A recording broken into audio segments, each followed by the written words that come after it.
നമസ്കാരം. ഏവർക്കും എല്ലാ ദിവസവും വൈകുന്നേരം 7 മണിക്കുള്ള പോസ്റ്റ് മാർക്കറ്റ് റിപ്പോർട്ടിലേക്ക് സ്വാഗതം.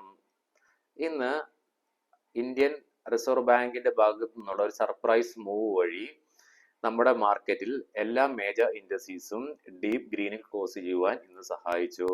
കാരണം മാർക്കറ്റ് എക്സ്പെക്ട് ചെയ്തിരുന്നത് 25 ബേസിസ് പോയിന്റ് കട്ടാണ്. എന്നാൽ റിസർവ് ബാങ്ക് പ്രഖ്യാപിച്ചത് 50 ബേസിസ് പോയിന്റ് കട്ടാണ്. തൽഫലമായി തന്നെ ഇന്ന് ബാങ്കിങ് സെക്ടറിലും ഫിനാൻഷ്യൽ സെക്ടറിലും റിയൽ എസ്റ്റേറ്റ് സെക്ടറിലൊക്കെ ഹ്യൂജ് റാലി നമുക്കിന്ന് കാണുവാനായിട്ട് സാധിച്ചു. നിഫ്റ്റി ബാങ്ക് ഇൻഡെക്സും ഫിൻ നിഫ്റ്റിയൊക്കെ ഇന്ന് റെക്കോർഡ് ഓൾ ടൈം ഹൈ പുതിയതായിട്ട് ക്രിയേറ്റ് ചെയ്തു. ബാങ്ക് നിഫ്റ്റിയിലും ഫിൻ നിഫ്റ്റിയിലും ഇന്ന് 1.5% റാലി കാണുവാനായിട്ട് സാധിച്ചു. തത്സമയം PSU പ്രൈവറ്റ് ബാങ്ക് ഇൻഡസ്ട്രീസിൽ 0.6 മുതൽ 1.8% റാലിയാണ് കണ്ടത്. തത്സമയം നിഫ്റ്റി റിയാലിറ്റിയിൽ 5% റാലി നമുക്കിന്ന് കാണുവാൻ സാധിച്ചു. ഓട്ടോയും ഇന്ന് 1.5% റാലി രേഖപ്പെടുത്തി. ഇന്ന് ആകെ പുറകോട്ട് നിന്നൊരു സെക്ടർ മീഡിയ സെക്ടർ മാത്രമാണ്. ഇന്ന് ബാങ്കിങ് സെക്ടറിലും ഫിനാൻഷ്യൽ സെക്ടറിലും അതിഭീകരമായ റാലി ഉണ്ടാകാൻ പ്രധാനപ്പെട്ട മറ്റൊരു കാരണം കൂടി ഉണ്ട്. RBIയുടെ ഭാഗത്തു നിന്ന് പ്രഖ്യാപിക്കുകയുണ്ടായി, ഈ വർഷം തന്നെ ഇനി ഒരു 100 ബേസിസ് പോയിന്റ് കട്ട് ഉണ്ടാകുമെന്ന്.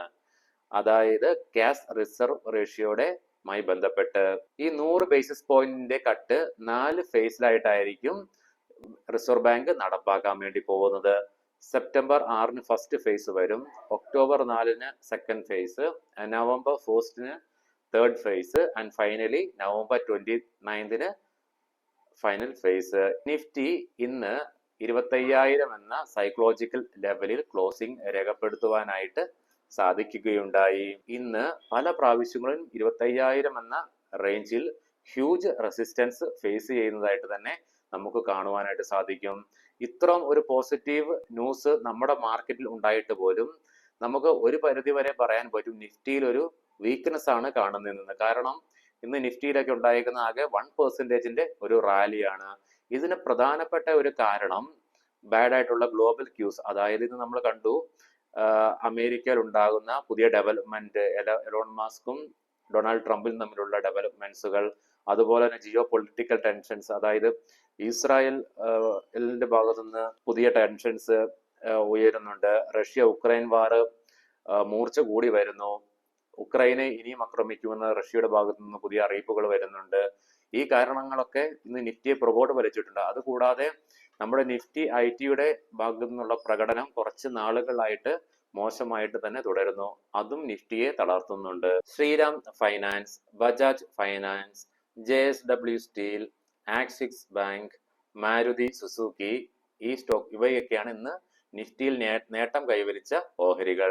തത്സമയം നഷ്ടം നേരിട്ട ഓഹരികൾ HDFC Life, Bharat Electronics, Tata Steel, Bharti Airtel, Sun Pharma എന്നിവയാണ്. ഇന്ന് മിഡ് ക്യാപ് ഇൻഡെക്സ് 0.95% ഉയർച്ചയാണ് രേഖപ്പെടുത്തിയത്. അതേസമയം സ്മോൾ ക്യാപ്പ് 0.4% റാലിയാണ് ഇന്ന് രേഖപ്പെടുത്തിയത്. അങ്ങനെ ഇന്ന് RBI 50 ബേസിസ് പോയിന്റ് കൂടെ കട്ട് ചെയ്തതിനെ തുടർന്ന് നമ്മുടെ ഇപ്പോഴത്തെ റെപ്പോ റേറ്റ് നിലനിൽക്കുന്നത് 5.5% എന്ന ലെവലിലാണ്. അതുകൊണ്ട് തന്നെ വാഹനങ്ങളുടെ വീടുകളുടെയൊക്കെ വായ്പയിൽ ഇനി ഇൻട്രസ്റ്റിൽ കുറവ് വരും. അതേസമയം തന്നെ ബാങ്കിൽ സ്ഥിര നിക്ഷേപം നടത്തിയവർക്കൊക്കെ അവരുടെ ഇൻട്രസ്റ്റ് റേറ്റിലും കുറവ് വരും. അതുകൊണ്ട് തന്നെ ബാങ്കിൽ നിക്ഷേപം നടത്തിയവർ ഇനി പുതിയ നിക്ഷേപ മാർഗങ്ങൾ നോക്കേണ്ടതായിട്ട് വരും, വരുമാനം കുറയുന്നത് കൊണ്ട് തന്നെ. ഇന്ന് ഇന്ത്യ വിക്സ് 3% ഇടിവ് രേഖപ്പെടുത്തി 15 താഴേക്ക് പോയി.